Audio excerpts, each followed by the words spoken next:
All right, so somebody asked me to, asked me to speak on, last video I talked about breakups, why they're so hard, and how to cope with them. But in this video, I want to tell y'all why it's so hard to let go.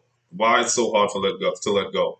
There's songs that talk about breaking up is hard to do, and it really is. It really is. Uh, and I'm not talking about like superficial relationships. I'm talking about relationships where roots have been planted, and when it's time to pull up those roots, why it's so hard to for some of us to move on is this.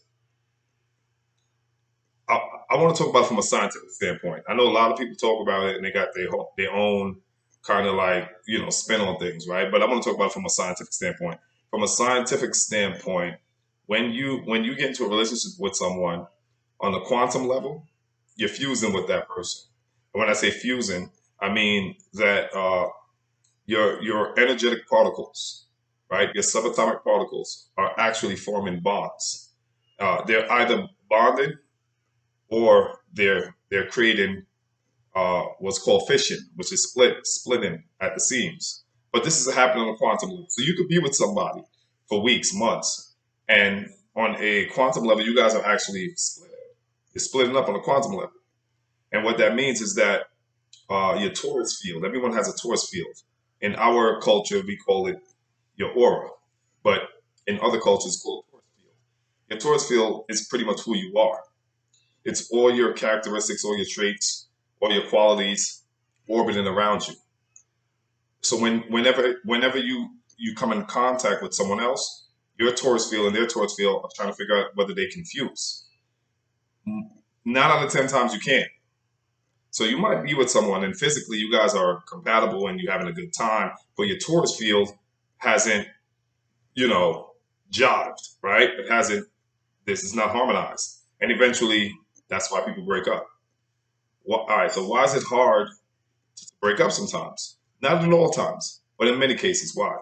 Because by the same means that you fuse, which is your torus field, uh, there's going to be aspects of your torus field that do fuse. And then there's going to be those aspects that don't.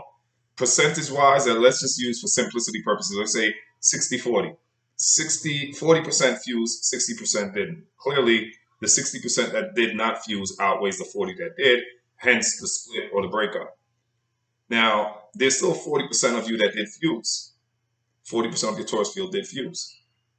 This is why it's so hard to let go, because that 60% that caused you to split, there's still a 40% of your fusion of your torus field that exists. And they call this in Eastern and certain cultures, they call this or even in our culture, they call it your spirit, your cords, your soul ties, soul cords, or ethereal cords, soul ties. There you go, ethereal cords and soul ties. And what that is, science call it your torus field. And what happens is your torus field forms what's called these nuclear strong. No, they're called ionic bonding, covalent bonding, and hydrogen bonding. These are the three main types of bonding there is in the universe. There's three bondings, and these bonds happen on a subatomic level. These three types of bonding are why it's so difficult to break up. Now, coupled with remember, there's 40% of your torus field that actually got along and bonded. So now you have these three fundamental bonds: ionic, covalent, and hydrogen.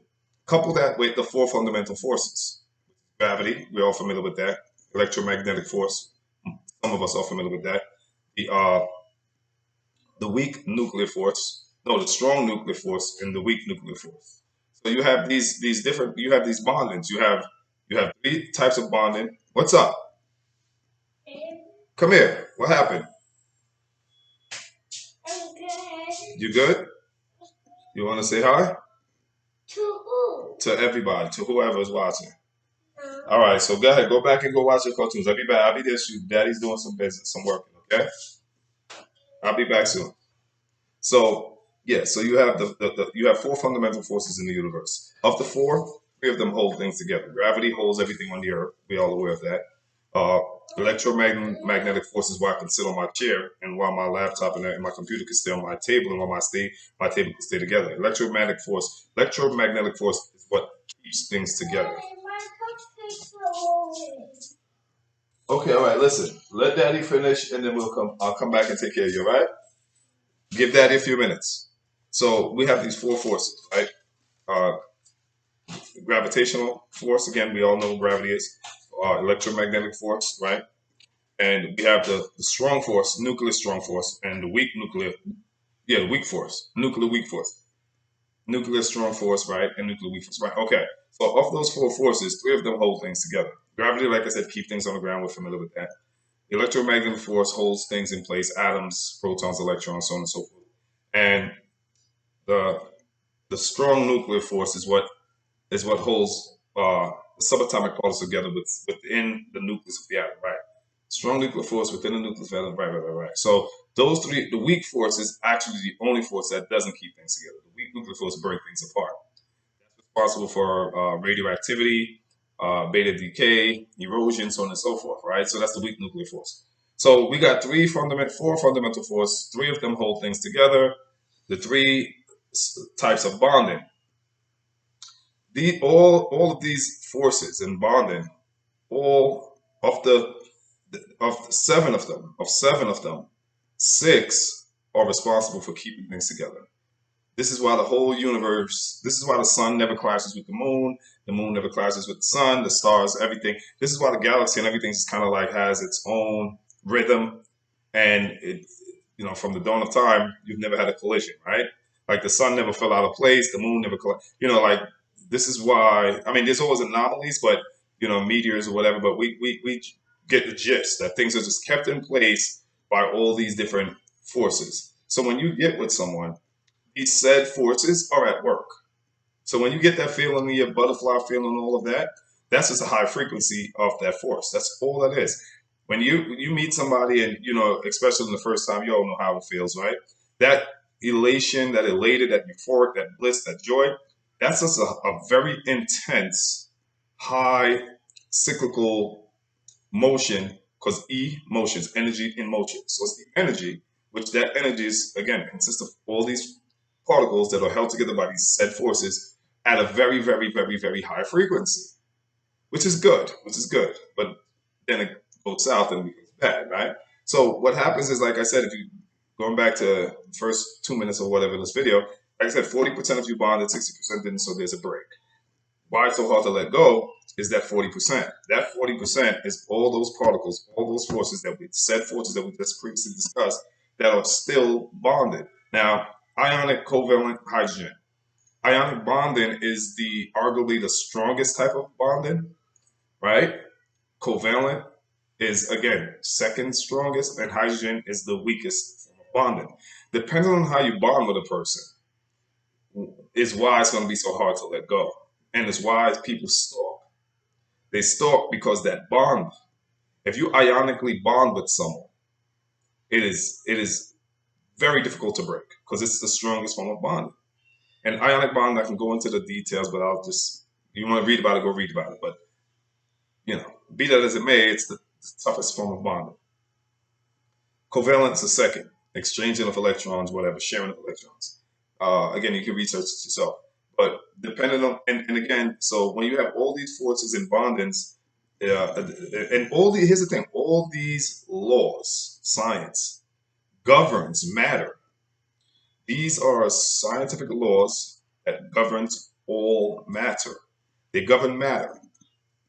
And what we weren't taught in school or in general school, maybe if you go to some specific, if you go into a specific field or some kind of specific institution, they might specialize in that. But generally, you're not taught this in school, really. And all these laws govern matter. Now, here's where it really, really, really makes sense for us to sink our teeth into this and understand this. All of us, every human being, again, this is just common sense. We're all matter. All of us. We're just a composition of matter, proteins. And our proteins are matter, right? Our proteins are nothing but molecules. Our molecules are nothing but atoms. Our atoms are subatomic particles. Our subatomic particles are matter. You see what I'm saying? So we're governed. We're governed by these same laws. And that's why it's so important. So it's critical. It's crucial that we understand the science. We understand the E equals MC squared. We understand the general relativity. We understand the special relativity, or have a basic, somewhat understanding. We understand quantum entanglement. We understand quantum mechanics, quantum physics. We understand physics. If you understand quantum entanglement, you will walk so much. If you understand quantum entanglement, that's probably what I should have started this video out with. Quantum entanglement is it's the epitome of why it's so hard to let go. With the very word entanglement, because your spiritual forces in the spirit world we'll call it spiritual force, but in science would call it your subatomic particles, right? In particle science, it would be a subatomic particles, right, which is energetic traits or energetic values, entities, have covalently bonded or ionically bonded or hydronically. I don't know if hydronically is a word, but we'll just turn it into an adverb for this sake of this video. Hydronically bonded. If you have bonded, and then you have the electromagnetic force, if the electromagnetic force, not if, because it does, right? If the gravity, if you have all these forces, the attractive forces, right? Coulomb's law. If you guys want to research that, check that. Talks about the actual value or the strength of the force between two charged particles, and all human beings are charged. Just check your heart rate. If your heart is beating, that means you're charged, right? Because it's called your synode, synode. I think it's synode, which is the electricity that allows your heart to beat. In the medical world, they call it your pulse, but it's actually electricity. We need electrolytes for the neurons in our brain. So we're positively charged. It is a force that it's either a attractive force or a repulsive force that exists between everybody you come in contact with. Every human being you meet, there's a force that exists between you. And it's either a repulsive one or an attractive one. And that can be measured with Coulomb's force or Coulomb's law. They have figured out how to measure the strength of the force that exists between me and my woman, between my woman and me, between me and my homeboy, between my homeboy and me. You can measure that. And that force can be repulsive, meaning we can't be in the same room together. This is why you and some people can never get along. No matter how hard you try, you would never, ever, ever get along with them. Now, here's the scary part. Coulomb's law, that repulsive or attractive force that's measured that exists between all charged particles. Here's the interesting thing. Here's what's the scary. It's not scary, but here's the woke, if you want to use that word. Here's the conscious, the awareness part. Understanding Coulomb's law, or Coulomb's force or whatever. When you know about that stuff, you understand that almost everybody you come in contact with, you're not going to vibe with. You're just not. You're just not. You understand that, like, if you meet 10 people, 9 of them you're not going to vibe with. If you understand Coulomb's law, if you really get it, 9 out of 10 people you meet, you're not going to vibe with, male or female. It doesn't matter. And so even the 9 out of 10, even if you get along with the 9 out of 10, I said you're not going to vibe with, meaning it's only a matter of time before you guys clash. 9 out of 10 people you're going to clash with. You might get along with them for a while too. It don't mean you're going to meet them on Monday and immediately clash. No, but eventually you're going to clash because those forces are at work. But remember, I don't know if it's this video or the last video I talked about when atoms split, an individual atom releases energy, but that energy is not sufficient enough to cause damage because it's one individual atom. But taken collectively as trillions and billions and millions and whatever, or an indefinite amount, then that power becomes the atomic bomb and things can become chaotic and explosive. So the point is, you can be clashing with that person on such an infinitesimal level that it doesn't have an effect right away, but it's delayed. So later on down the line, your relationship is going to unravel because of Coulomb's law, Coulomb's force. What's up, sweetie? Can I say hi to everybody? Yeah, you want to talk some science to them? You want to school them? You want to teach them? What have you learned? Teach them what you learned. Hurry up. You got to make it quick. Why? Tell them what you learned quick because they listen. Hurry. I don't remember. You don't remember? All right, go watch your cartoons. We'll talk later. All right? Okay. Tell them later. Say later. Later. All right. Go ahead. I'll just sit. You'll just sit there? All right, y'all. So she's just gonna sit. So we got some company. All right. So yeah. So that's so that's why it's so hard to let go because there are the subatomic forces that exist between two entities, and those forces, though you might have split with that person on a macro scale, on a micro scale you haven't, and though you are split from that person in terms of physical separation, in terms of physical separation, on hold on, baby, on a subatomic level you haven't. And this is why it's so hard to let go, because though your bodies are apart, and though you are physically and geographically in different locations, in terms of the quantum realm, you are still existing in the same place. You understand what I'm saying? So, and that's what makes it hard to let go. In the quantum realm, you are still in the same space with that person. In the physical realm, the natural realm, the material realm, you're separated. So you broke up with that person in this realm, in this three-dimensional existence in which we exist. But in the ethereal realm or the quantum realm, you and that person are still together. You're together with that person in terms of the soul ties, in terms of the spirit ties, in terms of the electromagnetic ties, and until those are broken and separated, that, as long as they remain fused, you and that person are still together in the quantum realm, and that's why it's so hard to let go. That's why it's so hard to move on. And the way you break that, because you can't offer point out a problem without a solution. The way you break that, number one, is patience. You got to take time, right? You got to take time. It's going to take time. There's no quick fix. There's no silver bullet, right? I'd be lying to you if I told you how the secret sauce. The way you break that is being patient with your mind, being patient with yourself, and having a firm relationship with your God. That's the number one thing. You gotta have. You gotta have power with God. You gotta have power with your God. You gotta have faith with your God. If you have faith in your God and you have power in your God, that's the only way you can fight and break those forces and free yourself from them. Because on your own you can't, right? These are forces that are beyond human comprehension, not necessarily beyond our comprehension because we can study them, but generally they're beyond your comprehension. Most people don't understand this. So the way you break them is to be patient with yourself, have a firm established relationship with your God, have a prayer line. Make sure you have a prayer line. Meditation, do a lot of meditation. Going into meditation is an excellent way to break these forces. When you can go into meditation, and when you go into meditation, bring a mantra with you, bring some affirmations with you, bring some positive thinking with you, bring with you faith with you, uh, and use the in meditation access and use the imaginative mind. Understand the power of your imagination. Remember, whatever you are imagining while in meditation, though you are physically in your room, in the spiritual or the ethereal realm, you're actually there, right? They call it astral projection and stuff like that. But without going into all that spooky stuff, the real, like I said, the way you break it is prayer, meditation. A lot you can incorporate fasting. That's something I do as well.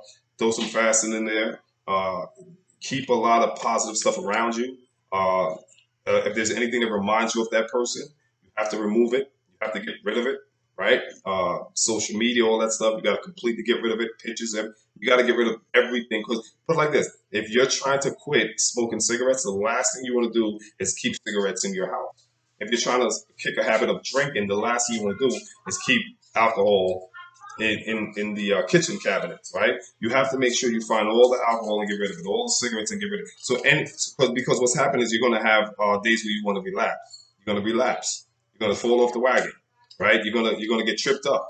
You're going to get triggered, right? There's going to be things that trigger you. So so if out of 7 days of the week, 4 days you're doing good, don't beat yourself up because you missed those three. Just keep going, and it's a slow process, and eventually you'll get over it. And so, but that's why it's so hard to let go. All right. Till next time. Peace.